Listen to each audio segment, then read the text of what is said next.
Good evening, everyone. It's wonderful to be here. I'm going to speak directly to our graduates. Thus far in your learning experiences, you've had limited autonomy in your academic decision-making, and your development has been primarily driven by your parents, educators, and administrators. But now you're about to step into a new adventure, one in which you will be the architect of your future.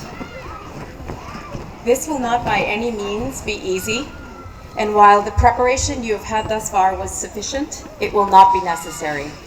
It will not be sufficient. While it was necessary, it was not sufficient.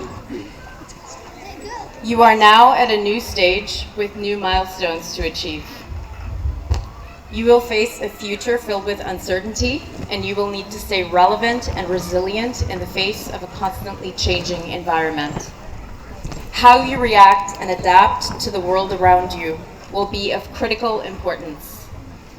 Towards that end, I want to share with you just a few vital skills for you to develop and master in the coming years. Developing a growth mindset. Developing a growth mindset can help you facilitate adaptability. Learning from your failures is important. Failure in itself is not a bad thing. It gives you important information about where you need to turn your focus, where your gaps are, and what you need to do to improve your performance and your skills. Learning happens outside of your comfort zone. If we only do things in which we are familiar and continue to work in environments that we know very well, we are not going to learn as much. In order to be adaptable in your future in a changing environment, you are going to be uncomfortable all the time. It's very important to build on that skill, getting used to that, and maneuvering in those types of environments. Keep putting the work in to improve your skills and performance. This will help you build grit and resilience. Strive for progress, not perfection. Learning is messy, and in reality, it's impossible to achieve perfection. When we try to aim for perfection rather than progress, we end up procrastinating too much and we set ourselves up for failure. For example, it's better to meet your deadlines, hand in your papers on time, meet your work deadlines. It's better to do that than it is to not meet them at all, to not hand in proper work. Develop a lifelong passion for learning.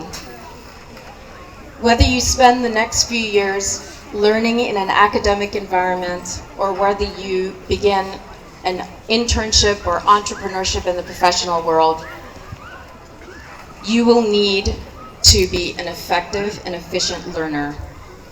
Keep reading books, asking questions, developing your curiosities. Take every opportunity to observe your environment around you and the people in it. Seek to find and cultivate your passion. In the process of developing your curiosities, you will begin to see patterns emerge. These patterns of convergence will help you figure out what your true passion in life is. Focus on developing your character. Self-knowledge is the first step in shaping who you are and who you want to be and how you want to be in this world. Always take a few minutes of your day to consider your thoughts, your feelings, and your actions.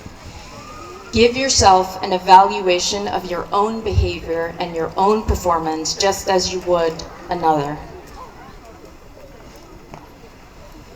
In the process, you will become increasingly aware of who you are, what you want, and where you want to be. You have already begun your development with your social, emotional, and learning skills here at the London Academy. You've also developed quite a bit of cultural intelligence, as we have heard from some of the speakers tonight, or this evening. Regardless of where you are or whom you're working with, it's very important for you to know how to quickly build rapport, build relationships, gain respect and trust. Being able to build relationships with different people and gain their trust is a very invaluable skill, and that will also facilitate your adaptability in an ever-changing world. There are many resources to help you improve on your social, emotional, and cultural intelligence. A great starting point is to start practicing metacognition. Now, metacognition is simply a process of thinking about how you think. You step outside of the box of yourself, and you think about your thoughts, actions, and behaviors. Ask questions to learn from others around you, rather than talking to others to tell them about who you are. These are just a few important skills that you will need to navigate in your uncertain world. You've already made tremendous progress with this during your time here. But as I said before, thus far, what you've done was necessary, but not sufficient, and now you must take charge of your learning in a way that you've never done before. One important thing that people take for granted is asking for help. Don't be afraid to ask for help from others around you. Seek mentors to help guide your development. Regardless of who they are or how busy they are, professionals in the world, and in particular scientists and people with expertise and a wealth of knowledge, are more than happy to share this knowledge with you. They just want you to ask. With that, congratulations, London Academy graduates of 2019.